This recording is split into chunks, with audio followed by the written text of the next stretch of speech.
Hello everyone, welcome back to my channel. Tutelage a guide to learner. Here, this is Sriparna. Hope all of you are doing good. You all know that we are discussing one of the most important chapter in Indian economy, last two or three sessions. Okay, so today's session will be the last session of poverty. If anyone missed my previous sessions on poverty, so please go and check it once. Links of all sessions on poverty and any other chapter which has already discussed in my channel, so all are available, all links are available in my first comment and my description box. Okay, so please go and visit my channel, that is Tutelage or Guide to Learner. I have another educational channel in Bengali also, so if you have interested in that version, so go and visit it once, and please press the bell button for getting notifications from my side. So today we are going to explain third session. This is not the second part, this is third session on poverty. So let us take a look what is the today's topic. So now move on to the next slide. So, government's policy of poverty eradication and different programs for poverty. We have already discussed the causes of poverty and vicious circle of poverty. So let's begin the session and move on the main slide. So, learner, in my last session, we have already discussed the vicious circle of poverty. But before going to the main topic, that is some programs for poverty eradications and some solution for poverty. So, at first, we have to describe what do you mean by a vicious circle of poverty. Okay, so, we all know that vicious circular poverty refers to a situation of self reinforcing forces in which there are certain factors that are related in a circular way, so as to result in continuation of poverty and underdevelopment. According to the Naqse, vicious circular poverty implies a circular constellation of forces. Both forces are included, positive forces and negative forces, so circular constellation of forces tending to act and react upon one another, so in such a way as to keep a poor country in a state of poverty. So that indicates the vicious circle of poverty. So I think this is clear what do you mean by a vicious circle of poverty. So if you have any problem on it, so please go and check my previous session, and my previous session's link is in my description box and my first comment. So now move on to the main topic for today's session. So that is poverty eradication policies. Okay. So the first point here we can see the first point, that is economic growth. Okay, that is economic growth. Economic growth is one of the most important policy for poverty eradication. You all know that poverty is a great curse. It needs to be removed not only on ethical, on humanitarian considerations, but also on economic grounds. The entire thing of economic development would be meaningless unless the benefits of growth reach the masses. So, poverty alleviation and uplifting the standard of living of the masses have been very, very important objectives of the planning in India. So, however, emphasis placed on the objective of poverty eradication and strategy to achieve this objective have changed over plans. So, I think this is clear why we are using the poverty eradication policy and why it is important in the economy. So the first point, the first policy, that is the economic growth. So the initial plan strategy to eradicate poverty was characterized by emphasis on growth only. Okay, so on economic growth. Up to the fourth plan, the government placed prime emphasis on the economic growth.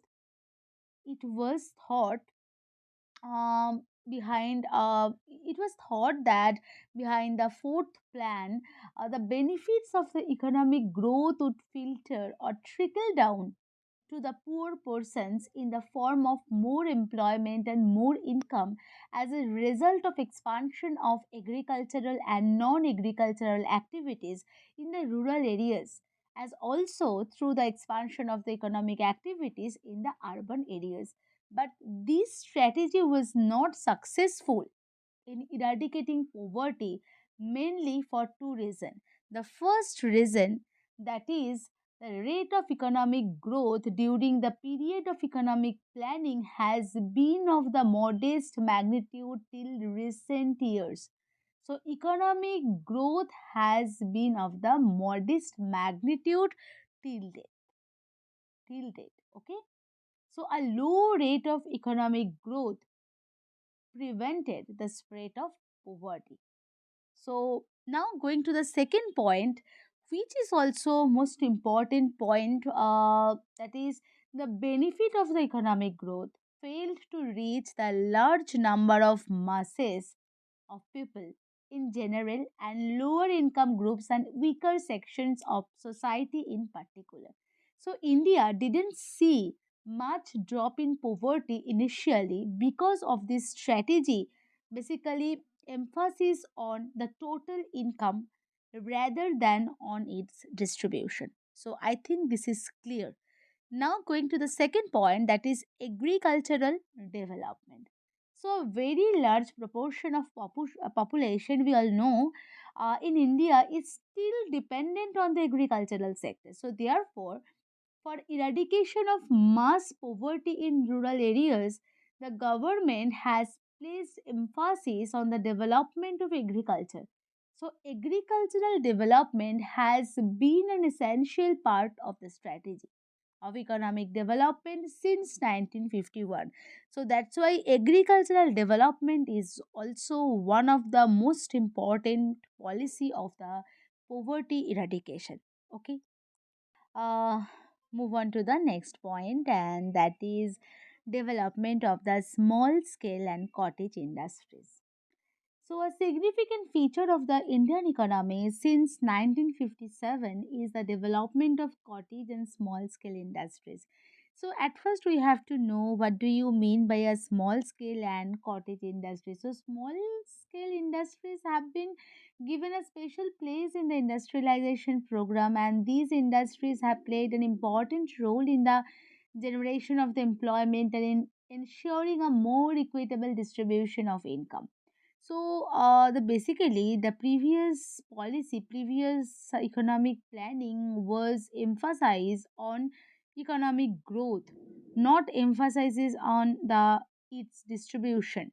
Okay, so I think distribution is one of the most important policy, one important thing for poverty eradication, and which is one of the most important point also for eliminating poverty in economy. So the government has provided necessary incentives and support, including credit, allocation of the raw materials, marketing assistance, technical assistance, etc., to promote, why? To promote growth and development of these small scale and cottage industries. So the development of the small scale and cottage industries, this policy is also one of the most important policy for poverty eradication. So now move on to the fourth point, and that is population control. And population control and the high growth rate in population, so which is one of the most important cause of poverty in India in rural areas basically. So population control is one of the most important policy for poverty eradication. So, high rate of population growth among poor people is one of the most important factors. We have already told that thing. So, as a consequence, despite increase in the income of the poor, so increase in the income of the poor and their per capita consumption has not increased much. So, uh,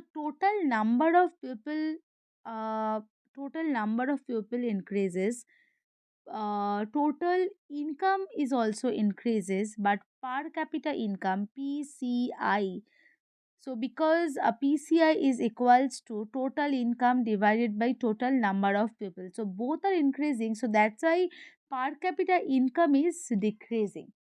Okay, so per capita consumption level has not increased much, so more income is being shared by more members of the family, Therefore, to remove poverty, population control is essential, and these will help in raising the per capita income. I think this is clear. So, now move on to the fifth point, that is land reforms.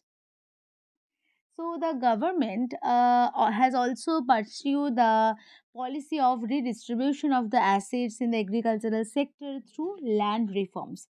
An abolition of the zamindari system, redistribution of the land through imposition of the ceiling on land holdings, and security of tenures have been the main forms of land reform. So land reforms haven't succeeded much in achieving social justice and removing poverty. So this policy is also important for poverty eradication, but the progress of land reforms has been very tardy and far from satisfactory. So number of landless agricultural laborers has increased significantly. These land reforms are a step in the right direction, but due to lack of effective implementation, the actual results so far are from a being satisfactory level. So that's why uh, land reforms uh, land reforms doesn't apply in the economy for poverty eradication. Okay, and now move on to the next point, that is public distribution system. That means PDA system, which is called the rationing system also. So government has also launched a scheme of public distribution system. So what do you mean by a public distribution system? We have already told public distribution system is called the rationing system, and we all know that in the rationing process or system, the distribution of the food grains and the rationing process basically indicates the distribution of food grains and some other essential goods at a low and subsidized prices through government regulated fair price shops or ration shops among poor sections of the society. So I think this is clear what is called the public distribution system or rationing system. So, the basic objective of this scheme is to provide cheap and subsidized food grains to the poor people. So, but this policy is also is but this is a one most important policy for poverty eradication. But the PDA system or public distribution system has been vogue since the beginning of planning, because the total amount of food grains which is supplied through the PDS constitutes about 10% of the total food grains production of the country. So that's why India has the largest distribution network of its type in the world. So that time, the total amount of food grains supplied through PDS constitutes about 10% only the total food grains production. So that's why public distribution system or PDS system is not a good policy for poverty eradication. Okay, so now move on to the last point, that is poverty alleviation programs. So, since the fifth plan, that is 1974 to 1979, so poverty alleviation has been adopted as an explicit objective of the economic planning so as to launch a direct attack on the problem of poverty and achieve inclusive development. Okay, so poverty alleviation program is also one of the most important policy, but since then a number of poverty alleviation programs have been launched with the specific objectives of reducing poverty. So most of these programs are in the form of special employment generation schemes for the poor people residing mostly in rural areas and small towns. The different types of people for whom such employment programs are launched are the landless agricultural laborers, marginal farmers, village artisans, tribal people, people in the hilly areas. So, through these programs, the government has tried to reach the people, but this is not possible. So that's why poverty alleviation programs is also the not good policy for the poverty eradication. So I think this is clear uh, what are the policy for poverty eradication? So first point, that is economic growth. The second point is agricultural development. Third point is development of the small scale and cottage industry. Fourth point, that is population control. Fifth point, that is land reforms. And last 2 points are public distribution system or rationing system and poverty alleviation program. So I think this is clear what is called the poverty eradication policy.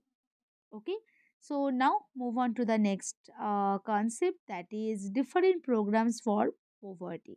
And we will discuss only 4 to 5 different programs for poverty. And the first program, that is which is one of the most important program for poverty, that is Jawahar Gram Samriddhi Yojana, JGSY, which is the short form. Okay, so Johor Gram Samriddhi Yojana was introduced in April 1999 by restructuring the JRY. Okay, so it has Johor Gram Samriddhi Yojana has two main objectives. The first one, the primary objective, is to create durable, productive community assets and infrastructure, and the second objective, that is generating wage employment.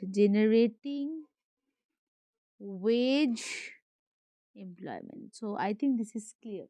So this program is implemented by the Gram Panchayat and it is a centrally sponsored scheme. So Jawahar Gram Samriddhi Yojana was introduced in April 1999, and the primary objective, creating durable productive assets and infrastructure at the village level, and generating the wage employment for unemployed poor in the rural areas.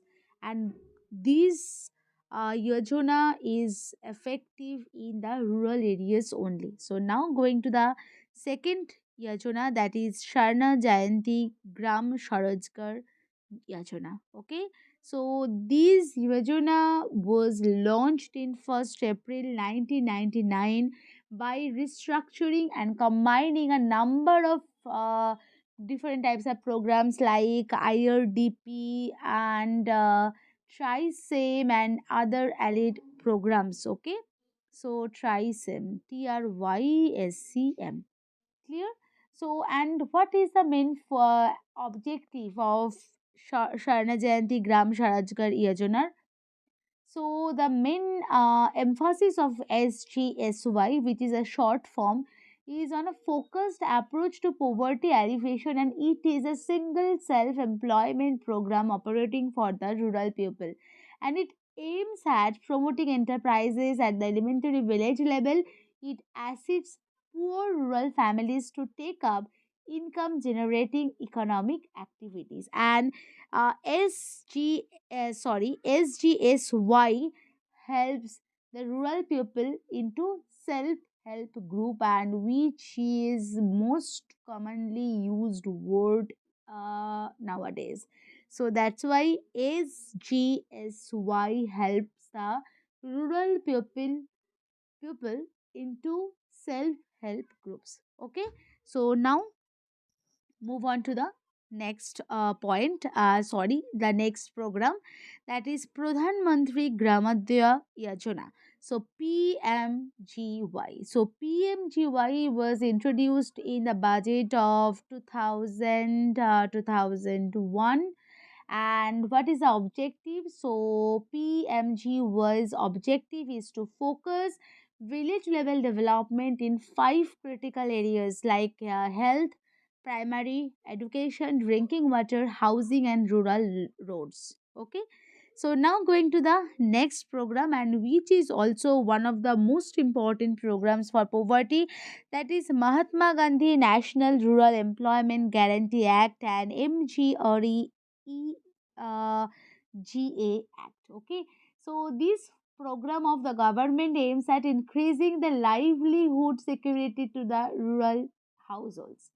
Okay, so only objective of this scheme is to increase livelihood security to the rural households. And now going to the last important programs for poverty, that is Shiksha Sahayak Yojana, SSY. So this scheme was launched on 31st December 2001.